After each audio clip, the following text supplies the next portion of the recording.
Hello and welcome to Paint the Edges with your hosts, James, Mac, and James. Thayer. I just bit my lip and try to fucking get a taste of nicotine at the same. It's just a shit start to the day. Just, Oh, just that's right. coming at You it. are just starting your day. Yeah, Yeah. I'm towards the end of my day, so I've been You go I'm to sleep and it's chilling. We've done. had relaxed day. Oh no, fuck Life is that, just dude. coming at you hard today. Yeah, I've been awake for 5 hours, so yeah, it's coming at me real hard. It's 8:30 in the morning. I've been awake for 5 hours. It's just my monster's not cold. Fuck, yo. That is just a bad day going on here. Is this brand advertising? Oh, dude, now we're on YouTube. Now we can brand advertise. Monster, find us. Yeah, Monster and Nickerbait. If we can get like some form of discount code for these two, like, oh, dude, I know Marshall can't do this, but like, I know he can do it. He just doesn't have the time. If this could be the thumbnail, hold on, Can we just? that's it. There. Did you just take a screenshot? Because that's amazing. If you did. I mean, I'll throw that into AI and see if we can't like screenshot in some just chat GPT that bitch up. Be like, Marshall, I got you. Yeah. It's like, Look what we did. do you know what would be so funny? It's like we do. Be like, look what we did. And he'll be like, you fucking Neanderthal. He's like, that's the worst. Literally, it's exactly what would happen. It's like, apparently AI is just a thing that we dive into all the time now. But it would literally just be us going. It would be like a 3-year-old taking crayons and making a painting, making a drawing, and then trying to like pass it off as Picasso in some shape or form. That's what it would be. That's the equivalent to what it would be. Yeah, it'd be a proud parent moment of like, oh, you stayed in the lines in some areas. That's us creating. I think it would be more of like a paint by numbers. That's how bad it would be. It wouldn't even be a state in the lines. We just it was black. The whole piece of paper blended up black. It's like you did it. You did the thing. Fuck, I have no idea what was coming off the back end of that. But as I mentioned, it's been a day. It's been a morning. Your evening, Alabama. Now, I guess we can dive straight into the topic at hand of what we were kind of thinking about doing for once, and not just completely diverting. This will be. I'm probably going to make this null and void now that I'm saying this. This will be the soonest we have ever started a podcast and gone into the topic at hand that we thought about discussing. Usually, it's like some bullshit life event that's happened to me, or I don't know, some place I shouldn't have been in, or like a life story or something along those lines for a good 10 to 15. That's how I chunk up the podcast. Yeah. I don't know if you've ever noticed that. Like I actually have like a thought process for how we go through it. Yeah, there's a methodology to help us. As chaotic as it is, there's a method to somehow get the brain juices flowing to like get into something. It's like, recall on some stupid shit you did back in the day, get people hooked, and then maybe, hopefully, give them some form of educational information. That's it. But with that, I'm going to quickly dive into a pet peeve, and then we go to your thing. Fantastic. So, we spoke a while back about like training in the morning. You've been doing that. I've been doing it this week as well. I just haven't. I literally looked at my week, and I was like, the amount of time to drive to the gym and back, and in that time period, and not even just the driving, I guess, but more importantly, I couldn't get a piece of quiet where my phone just wasn't going absolutely apeshit other than 3 a.m. in the morning, 4 a.m. in the morning. So I've now been training in the morning purely to try and have that level a little bit. I mean, I've still got clients that are awake when this happens, the US clients and stuff, but it's less my phone's on fire, more James can concentrate for an hour and actually get some form of decent session in. It's been fantastic.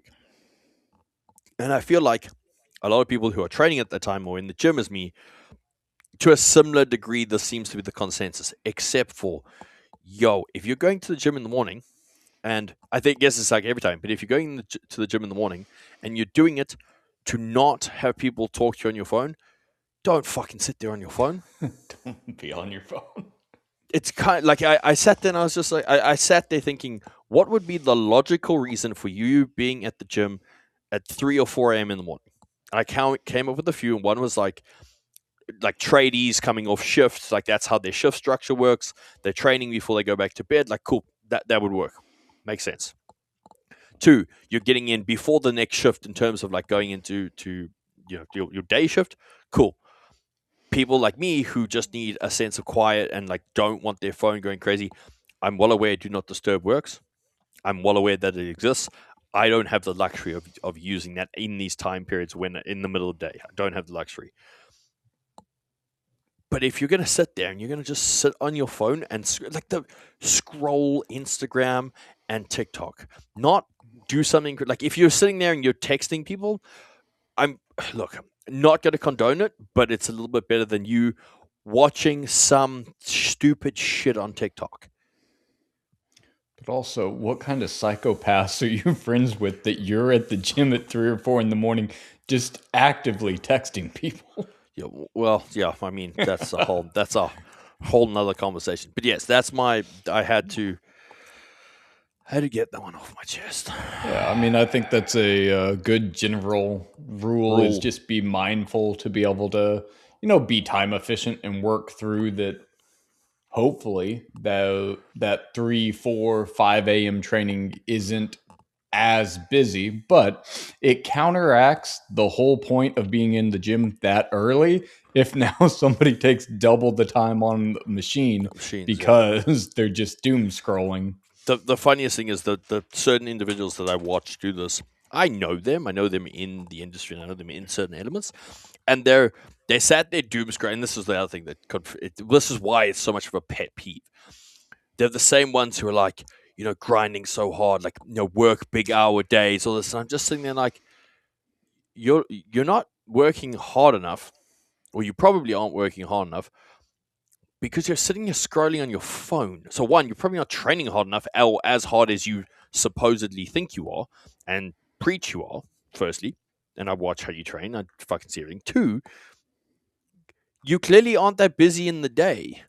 Because if you were, you wouldn't be on your phone and you'd be like, yo, I'm maximizing my time. Literally, yesterday, I went and trained. I went and trained. I trained 3:30 a.m. to 5. Like, I woke up at 3, had all my hydration, left the house at 3:30. I got back here at 5:30. We podcast at 6. This is kind of what it comes into, 6 o'clock. And from 6 o'clock, when we sat here, I didn't leave my little autistic room until 3 p.m.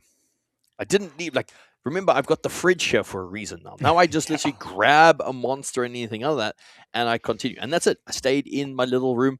The thing that changed the most, I got bored of the light color.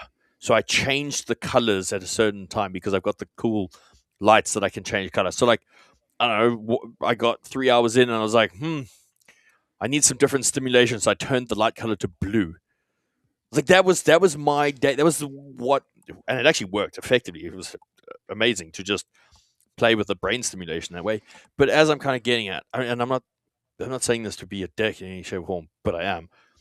You're not working hard enough. Seriously, you're not working hard enough. Work harder, and things will probably be better in the long run. That's good. I mean, good note, good takeaway.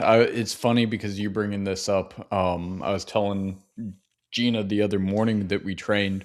We're walking out of the gym, and I was like, just processing what all I listened to while I was training, because typically, like, I'll train in silence if the PT studio's empty. Like, I'll keep lights off because we have a lot of natural light through the pool and everything. So I'll do that in silence until trainers start coming in and training. Then lights go on, headphones go in, or it's heavy sets. So I'll put on the music that I need there, but that plays for a whole 6 to 10 seconds whenever I'm actually doing the reps, and then it comes off in between. So I was listing out everything. It's like I went from metal music on my heavy lifts. I listened to a YouTube video on football defense breakdown. I listened to a breakdown of a research paper on rep sets, volume, and it was one other random thing, but like the learning things, because anytime I'm on a machine, I don't need music. So I'll just throw something on it. And that also helps me stay off the phone because I'm actually actively listening to something, but it's not something where I'm gonna have to take notes on. So Yeah, actively fair. learn, stay engaged, but I'm not stopping taking notes or trying to it's not getting the brain juices flowing that now I have to actively work Work. to Yeah, take me away from the workout. fair. I do this. I mean, I do that. I change my music on the way to the gym. I'm gonna get nailed for driving and texting at some stage or being on my phone. Not because I'm texting people, because I'm changing songs or changing genres or playlists. And then I get to the gym, and then when I start warming up, I have certain music, and then I play one song for the whole session. That's it. I have one song depending on how I'm feeling. I lie. I've got four songs, and depending on how the session is going, of those four songs, I will either rotate or it will be the one of the four for the entire session. Just a nice little dial. Does it need to be at 6 or does it need to be at 11? The It's day literally will it. dictate the music. That's literally it in terms of how this runs. It's spectronism is what I think we can kind of call it's just focus. I honestly think that's what it is at the end of the day. It's just the way that you create a focus plane or hyper focus. Like I do really well with and you'll hate this. I do really well with like drum and bass. And that's from like the paramedic days. I think I've spoken about this before. Like we used to respond, or like if you were in a response car and you were kind of going to a scene, it's like, dude, I put drum and bass on. I just get tunnel vision with it. Like it's good. I don't need any fucking lyrics. I don't need any of that. Like I'm just zoned in and ready to go from that. And that's a big one within my genre or my capacity to kind of do things. The funny thing is, it's a left turn on this, but kind of in the scope of it. In the afternoon, Gina's been playing like classical piano music in the Okay, background as cool. she's working.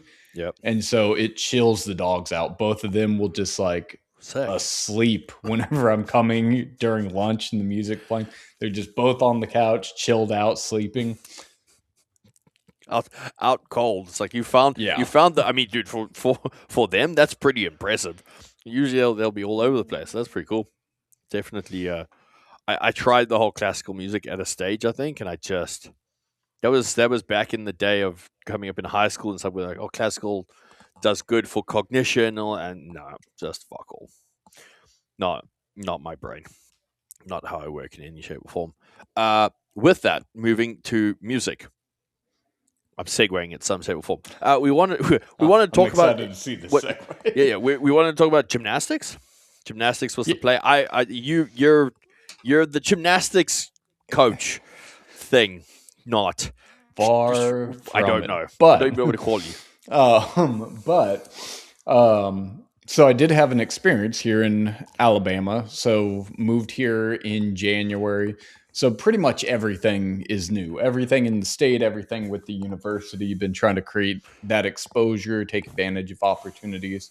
And it was last Friday now, but this is months ago. Um, but went to a University of Alabama gymnastics meet. It was their last meet against Georgia, and it was a very, very cool experience. And I'll kind of go through some of that experience and thought this would also prompt some questions from you about that experience. It's kind of a fun segue into one of those new experiences. And one, I guess I should start at Washburn University, the previous institution I was working at. I was the performance coach, like S&C for the cheer and dance team because they didn't have a traditional coach in that setting. So from that, learned aspects of positioning of performance. It's definitely not gymnastics, but there's some translatable skill sets, and you can definitely see um, any of the athletes with a gymnastics background, how that can be an advantage in those sports of cheer and dance and being able to perform and some of the stunts that they pull off. So, this was my first ever full on gymnastics meet. And Yeah, it was an amazing experience, but I also found myself, it was hilarious, because I found myself watching the biomechanics of it and like breaking some of it down and like reaffirming some of the things that I was doing with the cheer and dance team. Was like, okay, yep, this position, I had that right. It's because the scale of gymnastics puts it on such a higher execution point and higher demand point. It was a fun experience, but to kind of open this up to give you an idea of I was about to what. say, I have no idea when you Yes. say gymnastics meet, and like you said full meet as well. I was like, so there's a half a meet? I wouldn't know what the difference is. Yeah. So, all right. So basically, think of a basketball stadium, but they cover the floor in mats. They have four different events, and it's all gymnastics. So Okay. typically, and by no means am I an expert, so anybody that might happen to be someone, listening to this, someone in the comments is gonna yeah, rip you I shit. apologize now. But so from what I've seen, most of the time it'll be a kind of a dual competition. So one school against another school. There might be some where it's a bigger event where maybe there's three schools kind of doing a round robin Okay. thing where they'll Yep. compete against each other.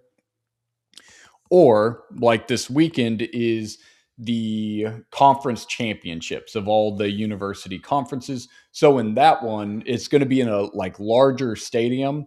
And they'll do, I think the SEC, the conference that Alabama's in, there's Saturday, it's like group A or group one in the morning, or early afternoon group two, ranking 1 through 4 is going to be in the evening. So Alabama currently is seeded number 4, and they'll compete in that. And then in the following weeks will be nationals and everything like that. But it's so the conference, at least in this setting, it's going to be 4 teams, but I think most of the time in their schedules, it's 2 teams competing against each other. Okay. So, to give you the layout of this, and if it'd be helpful if you see a picture of kind of the layout, but it's in a gym court. There's 4 events. There's Volt. So, Volt is the one where they do a full sprint, Oh, they they're have gonna the fucking. springy board. Boom. Yep. Yeah. Cool. Okay, so that's Volt. Okay. They have bars. So that's the 2 like jungle gym bars that are one's high, Oh, one's one, and low. then they do the Yep, and then they twirly swing twirly on. things. Yes, Okay, the so hold on. twirly things. All right, so I'm not as stupid with this. This is the gymnastic. Gymnastic. Yeah, This you've is the you've Olympics definitely one. seen it. The Yes, Olympics one. yes. Okay, cool. I apologize in advance for anyone. There's the let's see. Those are the bars. The beam. So the beam is like this wide of a beam Yep. that they do all the flips on and everything. And then the last one's the floor routine. That's the one where like they dance and do big stunts. There's a now hold on. Is the floor also like there's different? And correct me wrong because I think I'm putting some things from. There was definitely a movie with like some gymnastics thing. The chick was hot, like that's the only way that I remember this. She was good looking. She was a good looking blonde, clearly. And like it was at the time, and I remember she got like disqualified or something because her one strap was shown, or like it wasn't glued down enough or some shit, and she like pulled it out and she like flicked it, and then she ran up and she like on the vault. I remember that's all I remember. I don't know what Okay. movie I'm talking about. Anyways, I don't remember the name of it, but you know that what I'm talking was about, like, yeah, that was during the and I time of actually think she was a brunette. I think she Bring was a It On or brunette. something like Yes, it maybe wasn't that's what that it was. movie because that Okay. one's like cheerleading, but like there was a genre of movies during that time Yeah. doing that. So yes, that okay. Cool. yes, it is. That is maybe I want to say Stick It. Maybe. Yeah, fuck yeah, that was it. That was it. Okay, memory recall. Let's go. Okay, yeah, that was it. And then, so on the floor thing though, they can use different implements. So what? Like I remember someone using a ball, and then you can use a hoop. And the like, So I could be completely off base.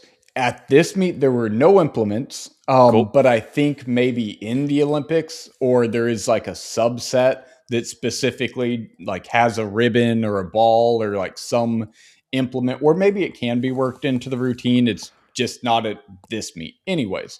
But yeah, so Okay. that's the floor routine where it's a huge mat where they have the whole space to be able to go through a coordinated routine that incorporates music, rhythm, timing.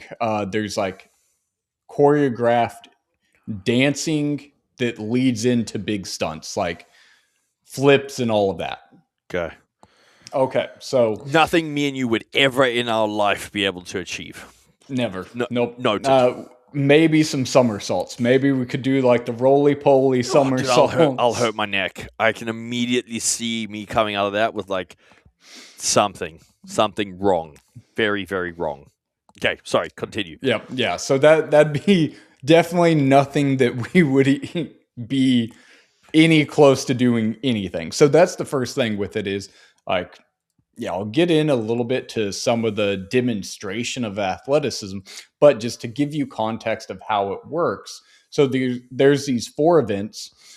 One team will be on, let's say it started with the bars and the vault. So the 2 uneven bars, Georgia was on that, and then Alabama was on the vault.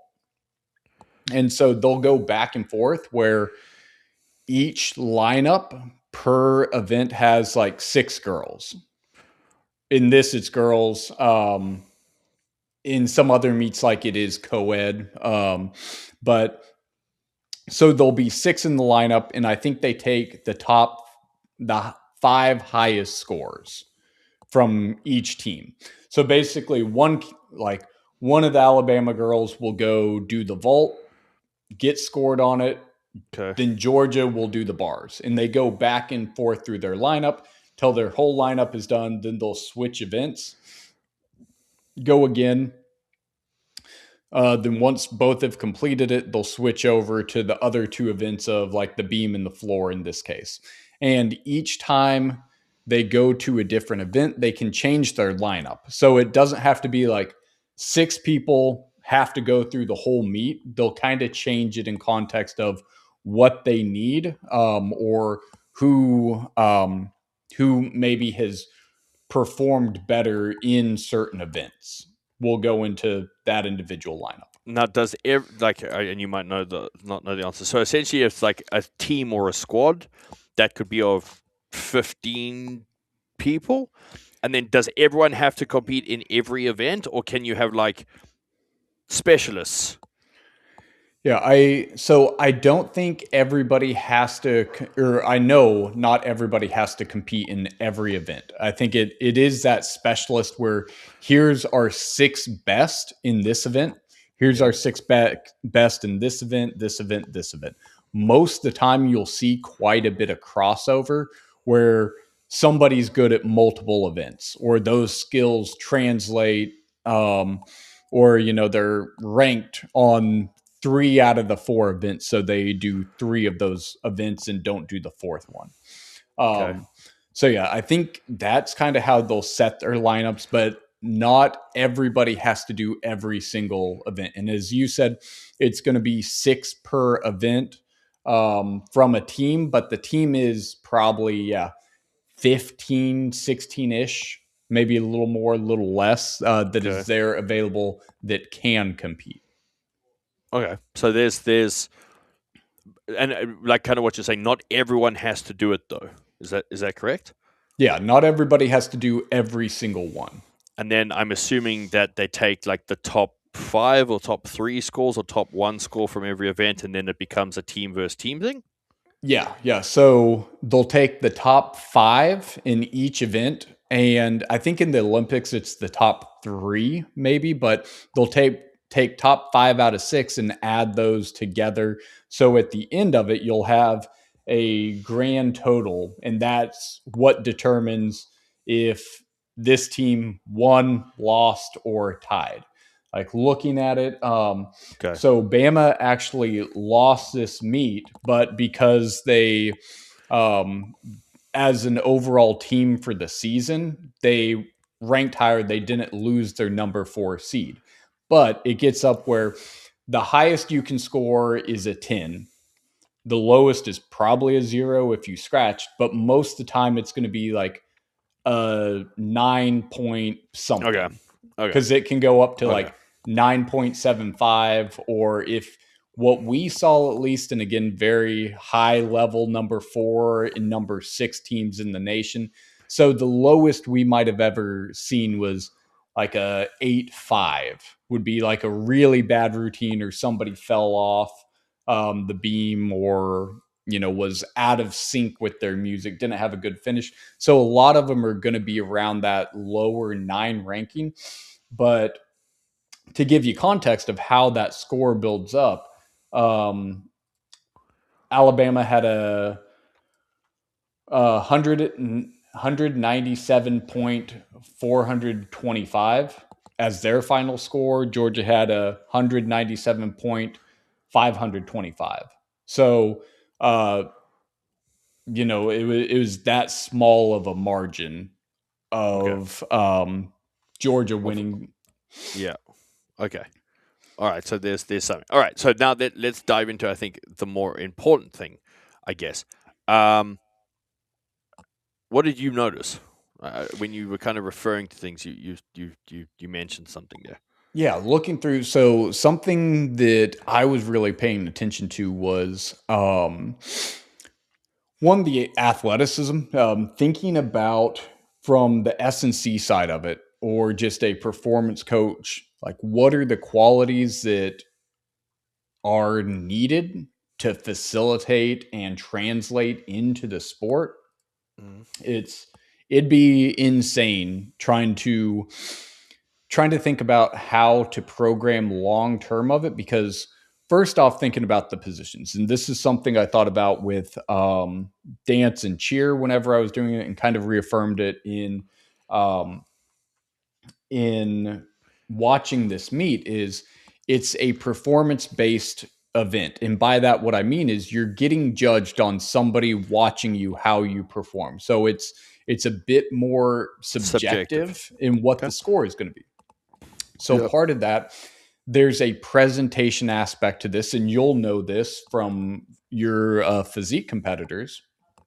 There's a presentation aspect.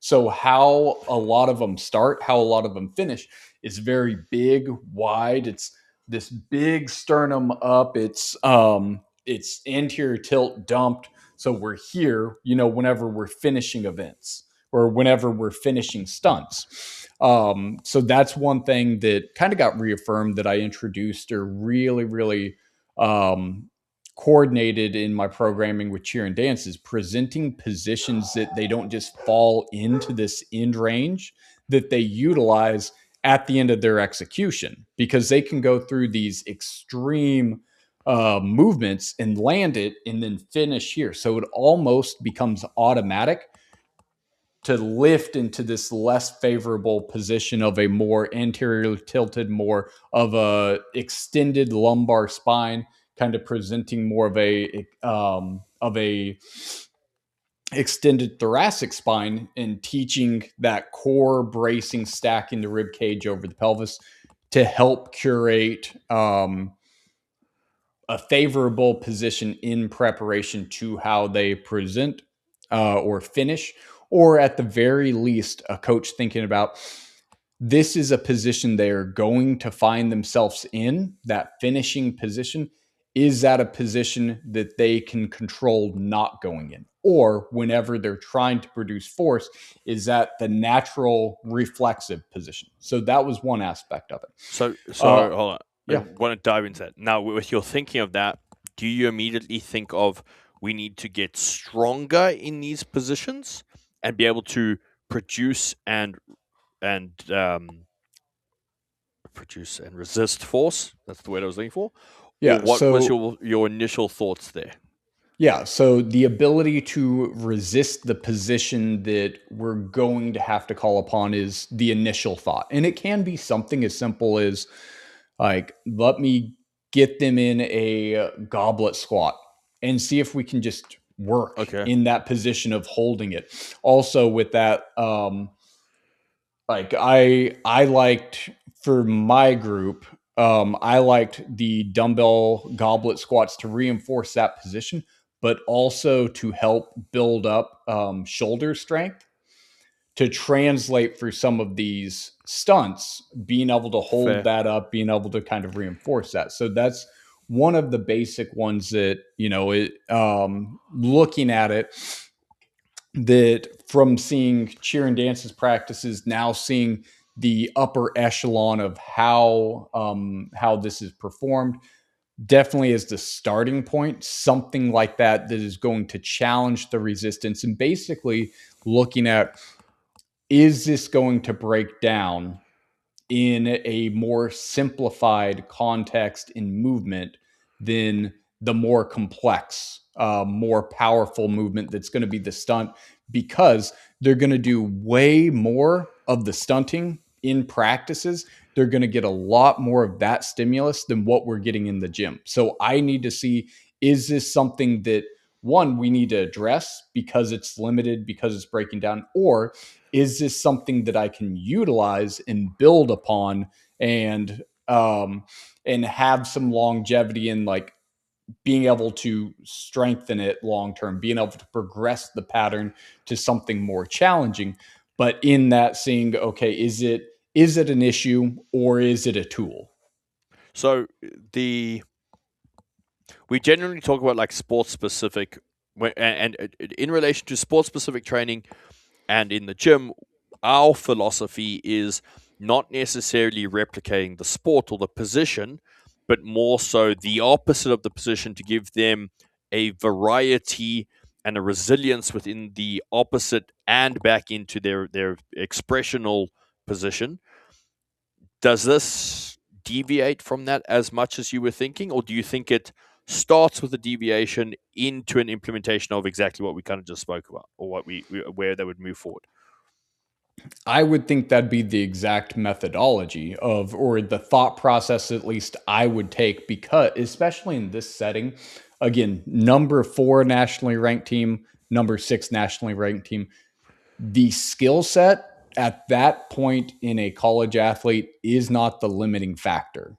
I need to see what is the limiting factor that is going to, even out of position slightly at the forces that they're moving, at the speeds, at the power that they're having to produce to get airborne, to project their body and hurl it through the air and move in these different positions.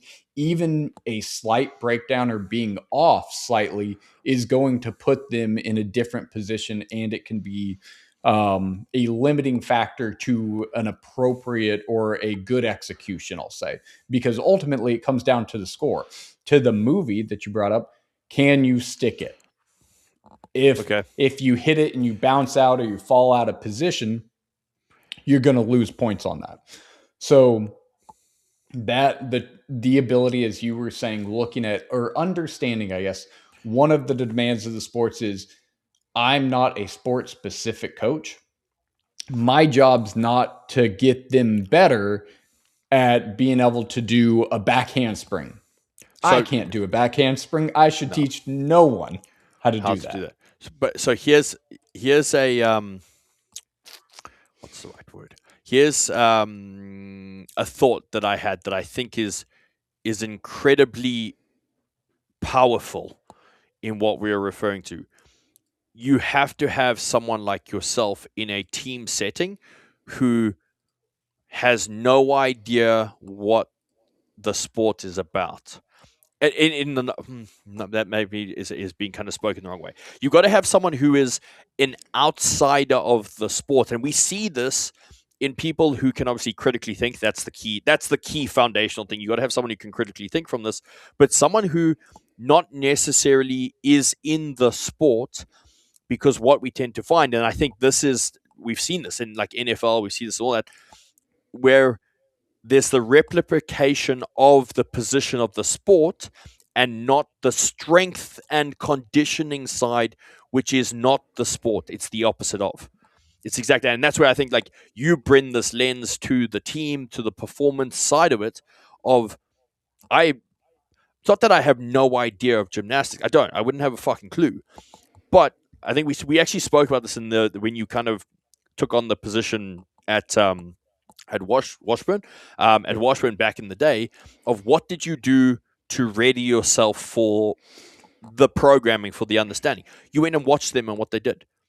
And it's the same thing that we do with any assessment in any client-based tool, or from my side, the physique standpoint, for example, it's like we do a needs analysis. Needs analysis is show me what your posing looks like, not because of the posing coaching, but how do you access and show the physique within the sport of what you do? What does it look like? Because if I can see where you can get, or what you're lacking, or what's required, me as an outsider, I don't look at that and go, let's double down on a position to improve that. I go, what exercises are going to complement what we're attempting to do? And I think that's where it kind of it came to mind in terms of this. That is the that's your secret weapon, is having a person who can critically think, that is not directly involved in the sport from an aspect of finds themselves replicating the sport, or falling into that trap of it. And then you're going to make them better. That's how you're going to improve athlete ability in the long run. Yeah, I think that's the not even a secret hack, but ultimately being a good coach and understanding what your limitations are, and then doing your due diligence to better understand the positions, the experience, the stimulus that an athlete's going to endure, and then determine from your side of it, of performance and strength and conditioning, where do we need to build up to complement the actual sport and not try to replicate the sport. And I think that outside perspective with due diligence of understanding the sport can be a fantastic marriage.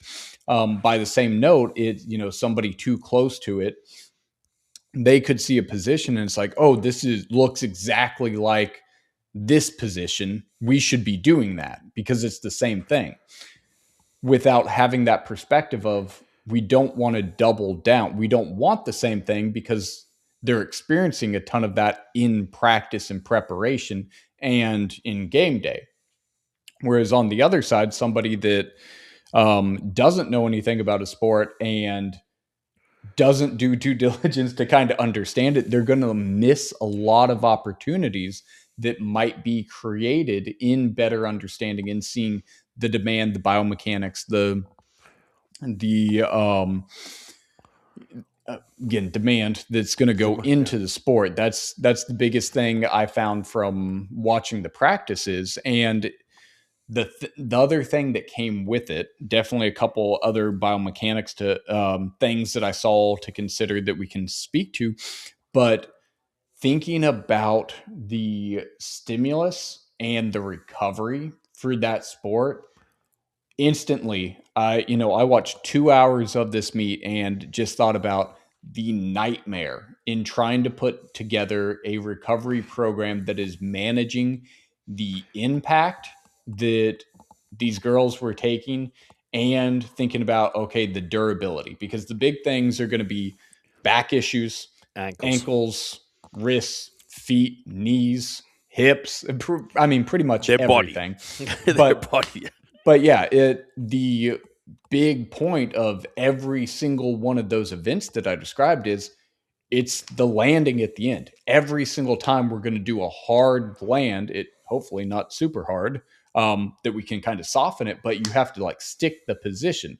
And so we have to have that rigidity to be able to finish, to hold us in positions, to be durable throughout the different demands of each of the sport. And instantly my mind went to of the nightmare these strength and conditioning coaches have to go through to think about the impact that they're going to get in practice, the impact they're going to get in meet, and how are we going to plan around that?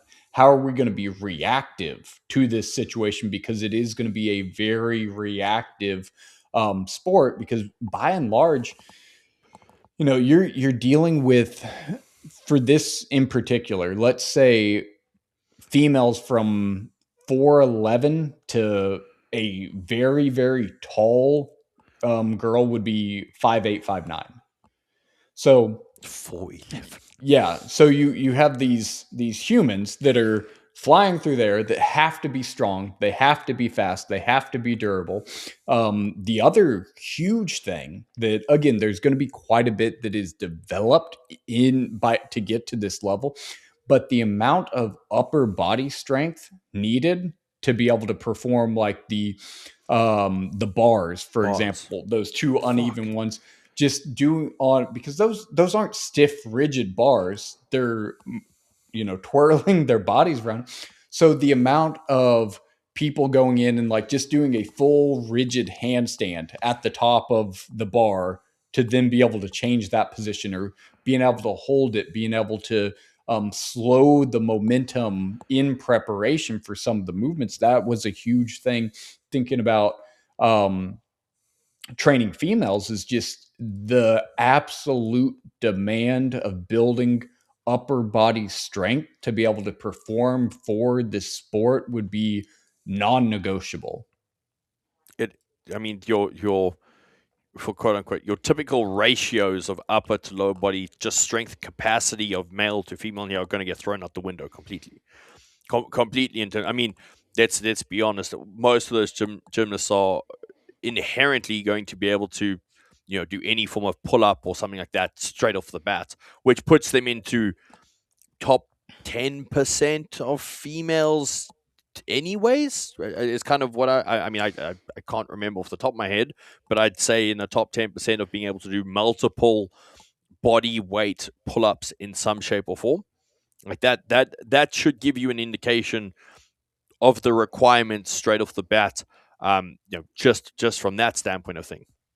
So, I do think I'm very interested in like the rigidity aspect of it, from like the tendons, especially like ankles, knees, just a mess, in terms of those. However, as we have kind of said here, I think if you look at this in like a vacuum and just look at it directly of what we're referring to, you would think it's a complete nightmare. And don't get me wrong, I think it is. However, as you mentioned, the time frame aspect of them building up the exposure over the years, like you don't just turn 14 and like Yeah. gymnastics. You Do you know don't what I mean? just Like it's fall into it. yeah, you don't just fall, I but fell into the Olympics. yeah, and that's and even prior, not at that level, but even beforehand to that, Oh, yeah. this is why there's like monkey gymnastics, where they like they do the roly po, like, where me and you would go now Yeah, our and level. live there for the rest of our time, and that would build the rigidity aspect of it, and kind of building upon there. So as much as I think it's a factor that we have to factor in, or a variable that we have to factor in, there's this, I don't want to say it's the variable we have to factor in when we start to see an overload occur.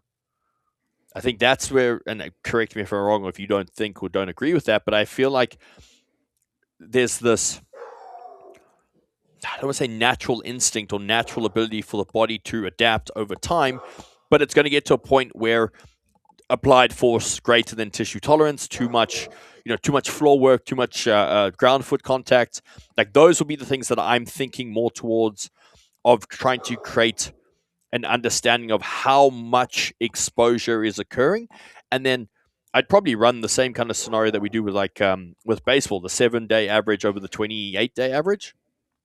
If that increases over 15%, that's when you're likely going to see the requirement for pulling back, or the requirement of the, like I'd probably run that exact same scenario of, okay, if we're doing 3 hours of practice a week, and now we suddenly have 3 hours of practice and we have 3 meets on top of this, it's like, well, that's going to be a large amount of increase in time. Yes, the meet in itself is not going to be as heavy in a duration, but it's 3 times the duration that we generally would see, etc., etc. That's where I would start going into, how are we going to kind of manage the exposure element to it in regards to mapping it out, or at least keeping our finger on the pulse with those elements of what's going on.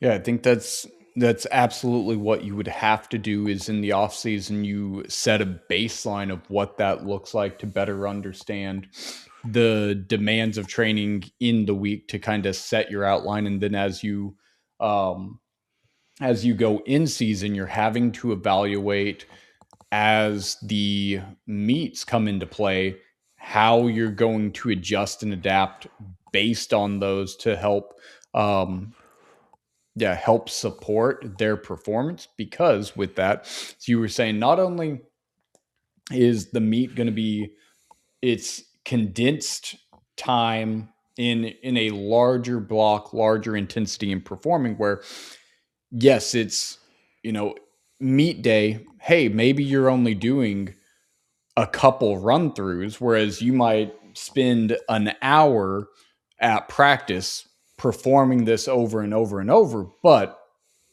the, you know, the intensity of it, the pressure, the stimulus is going to be greater on meet day. And have we prepared for that? And then you also throw in um, some of the logistics of it is like, okay, is this a meet day where we have it once a week? Is this a unique meet where, like the conference, where it's a 2-day event? And so now we're planning it over Fuck. the two, as you know, with physique competitors, trying to plan that nightmare.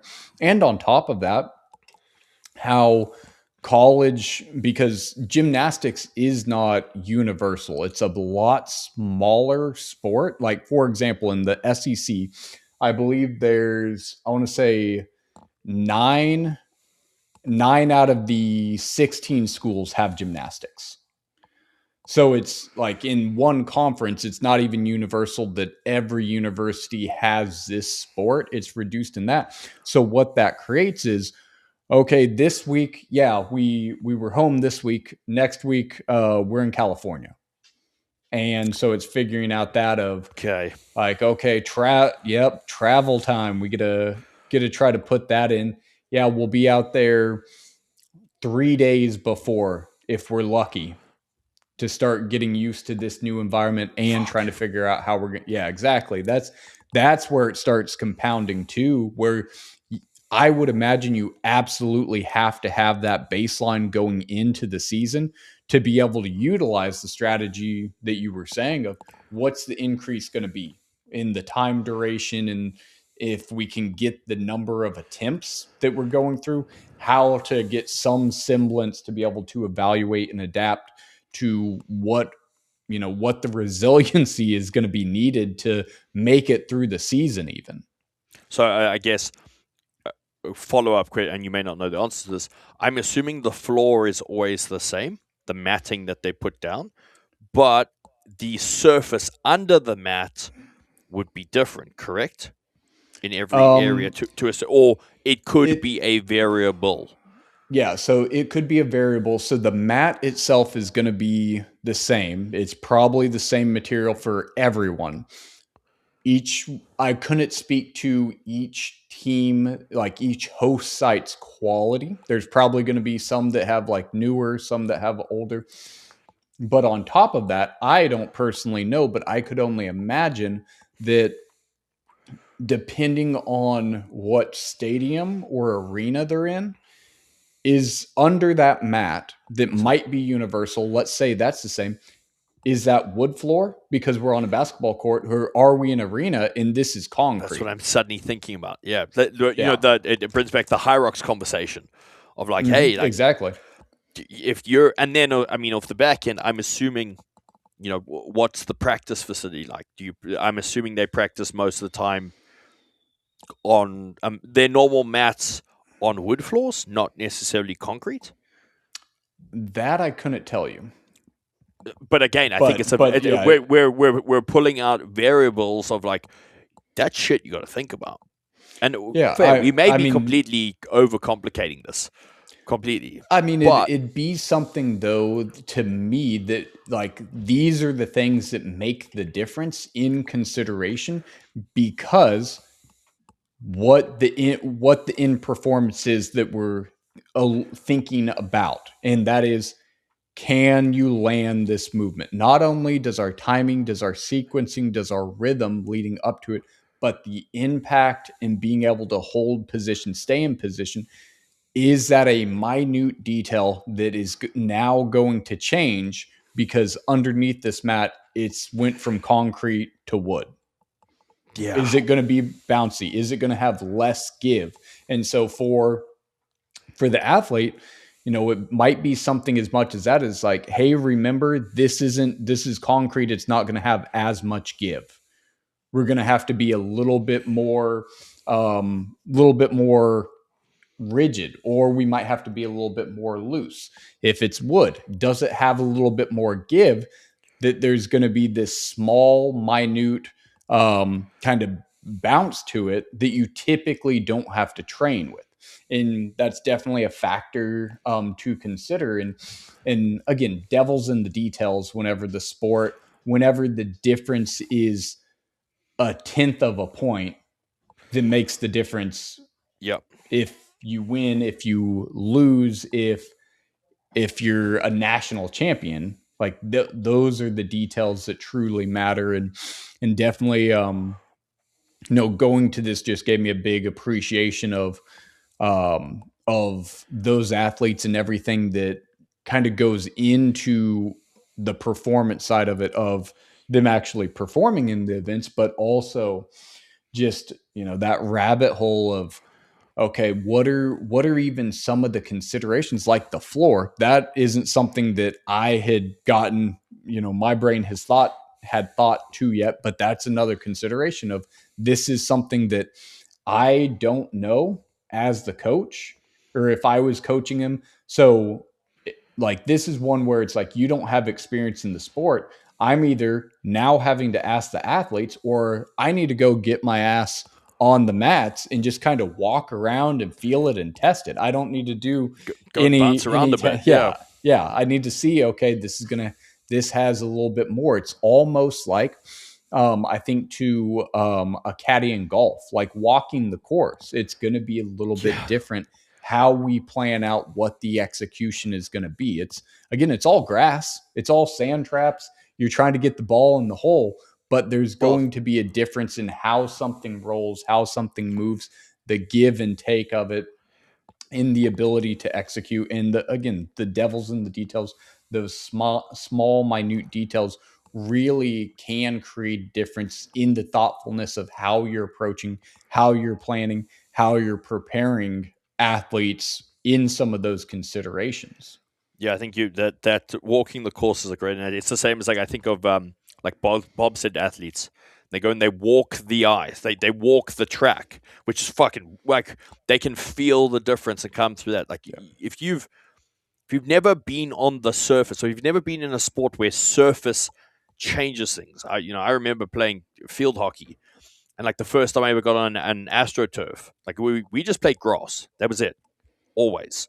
Right. So, like, and the changes we had to make, not just in like the running, the style, the understanding, the speed of everything changed. Right. But it was the joints. Like, dude, my knees would be completely ruined. I fucking 3 hip replacements in. I mean, there may be something going on there, from the hard concrete to the AstroTurf on top of it, then the water that comes into the mix. It's a complete different variable change, and it's, again, I don't. It's a factor that may come to mind, but I don't think it's a variable that is factored in a lot of the times. And Well, this is us. This is us discussing that, I think. and I like the point that you bring up the AstroTurf, because again, having played both on grass and turf, one of the consideration is, as a coach, I think back to football. You can't change the surface you're playing on, but you can prepare the athletes in the mentality of, you're going to get turf burn. You're going to get that black shit all over you. Oh, You're going to yeah, get dude. scraped up. Don't let that impact your performance. This is something that we can be aware of. We can't change it. It's going to happen. It's going to be very, very different from the grass. And that's not even getting into, the knees, the change in direction, how forced, none of that. Something as little as hey, we can't let the turf burns, we can't let those become a factor. And Yeah. same with the floor. It's like, hey, we can't change the flooring under the gymnastics. We can't allow it to be a determining factor of how we perform. Yeah. It's not we can't allow it to, but it's a fact and a variable we need to take into account. Yeah, so Gymnastics. that was my gymnastics experience. Anybody listening to it, please let me know things that I got wrong.